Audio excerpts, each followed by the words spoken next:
So ఇప్పుడు ఈ content creation మీకంటూ ఒక గ్రూప్ ఉండడం, దాని గురించి డిస్కస్ చేయడం, మేము ఆ collaboration కలిసినప్పుడంతా అనేది సగం మీమ్స్, కొలాబ్, కంటెంట్ ఇవే ఉంటాయి అన్న. ఓకే. ఓ, ఇప్పుడు ధనరాజు ఉన్నాడు. ధనరాజు ఎలాగంటే కలిసినప్పుడు పవన్ నాకు ఒక కాన్సెప్ట్ వచ్చింది అంటాడు, చెప్తాడు. చెప్పిన తర్వాత టాపిక్ ఎటో పోతుంది. సరే టీ తాగడానికి వెళ్తా ఉంటాం. టీ దగ్గరికి వెళ్తే పవన్ నాకు ఇప్పుడు ఇంకో కాన్సెప్ట్ వచ్చింది అంటాడు. సో అలాగా అరసపెట్టి కాన్సెప్ట్లు వస్తూనే ఉంటాయి. వాటి డైలాగ్స్ రాసుకుంటాం. ఒక్కొక్క వీక్ ఒక్కొక్కటి చేసుకుంటూ వస్తాం అనమాట. ఓకే. సో ఇట్లా చేసుకుంటూ రావాలి కాంటెంట్ అంటే, లైక్ మీ మధ్య కోఆర్డినేషన్ కూడా ఉండాలి. అవును కోఆర్డినేషన్ ఉండాలి, మీరు ఫ్రీక్వెంట్గా కలవాలి, టైం స్పెండ్ చేయాలి, ర్యాప్ ఉండాలి, ఆ థాట్ షేరింగ్ ఒకటి జరగాలి. అవును. సో ఇది జరగాలంటే ఒక టైం ఉండాలి. సో ఆ కలిసే టైము, ఆ డిస్కస్ చేసే టైము మీకు ఉంటుందా? వీకెండ్స్ అన్న నాకైతే వీకెండ్స్. లేదు అంటే ఆ వాట్సాప్ గ్రూపుల్లో 24 గంటలు మెసేజ్లు వస్తూనే ఉంటాయి. ఇది చేద్దాం అది చేద్దాం అనేసి అవన్నీ డైలాగ్ తీసుకొని వీకెండ్లో దాన్ని వీడియోస్ చేస్తాం. వీకెండ్స్లో ఒక 3-4 వీడియోస్ చేస్తాం. అదే ఆ వీక్ మొత్తం నడిపిస్తాం అనమాట. ఓకే. అలా. సో ఇప్పుడు ఆ వీక్లో మామూలుగా మీరు వీక్లో ఒక 2 వీడియోస్ పోస్ట్ చేస్తారు. 2 to 3 2 to 3 అది ఒక లిమిట్ పెట్టుకున్నారు. లిమిట్ పెట్టుకున్నాం అన్న. మ్యాక్సిమం అంటే ఓవర్గా పోస్ట్ చేసినా కానీ వెళ్ళదు అనేది ఇంకొకటి లిమిటేషన్ అంతే అన్న. కలిసినప్పుడు ఒక 3 చేయగలం అంతే మ్యాక్సిమం. తర్వాత ఓపిక పోతుంది. తర్వాత దాన్ని ఎడిట్ చేయాలి, అవన్నీ ప్రాసెస్ ఉంటుంది కాబట్టి అలాగే లిమిట్ చేసుకున్నాం.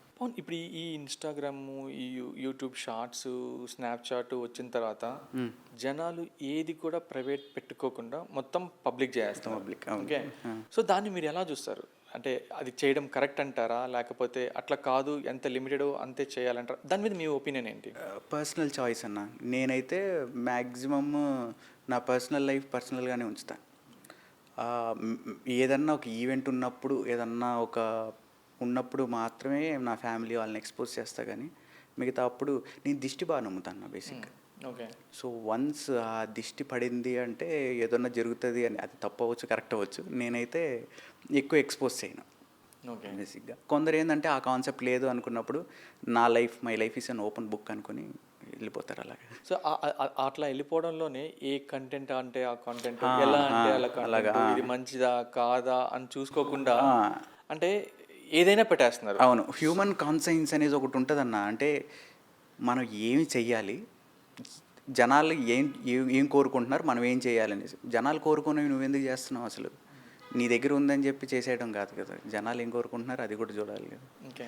సో మీ ఈ ఎక్స్పీరియన్స్లో మీరు కొత్తగా వచ్చే ఇన్ఫ్లుయెన్సర్స్ కానీ, లేకపోతే ఏ కంటెంట్ అంటే ఆ కంటెంట్ చేసే కాంటెంట్ క్రియేటర్స్కైనా కానీ మీరిచ్చే సజెషన్ ఏంటి? నేను ఎప్పుడు సజెషన్స్ ఇవ్వను, తీసుకోను ఆర్జీవి లాగా. బట్ స్టిల్ కొందరు మీమర్స్కి ఏం చెప్తానంటే, ట్రెండింగ్ కాంటెంట్, హెల్దీ కాంటెంట్ ఏదైనా పర్లేదు. మేబీ అందులో నేను కూడా బూతులు వాడతానన్న. ఎందుకంటే మాకు మామూలుగానే కొన్ని అలాగ వచ్చేస్తాయి కాబట్టి నేను అలాగే వాడేస్తాను. సో మరి దాన్ని ఎప్పుడు నేను మితిమీరలేదు. సో ఒక లిమిట్, నీకంటూ మనం ఒక లిమిట్ సెట్ చేసుకొని ఆ లిమిట్ దాటకుండా హెల్దీ కాంటెంట్ చేస్తే మనల్ని ఎంకరేజ్ చేసే వాళ్ళు ఉంటారు. ఫస్ట్లో నేను పోస్ట్ చేసినప్పుడు నాకు కొన్ని వచ్చేవి కామెంట్స్, అన్న ఎందుకన్నా ఈ వర్డ్స్ వాడతావు, కొన్ని అవి ఇవి అనేసి.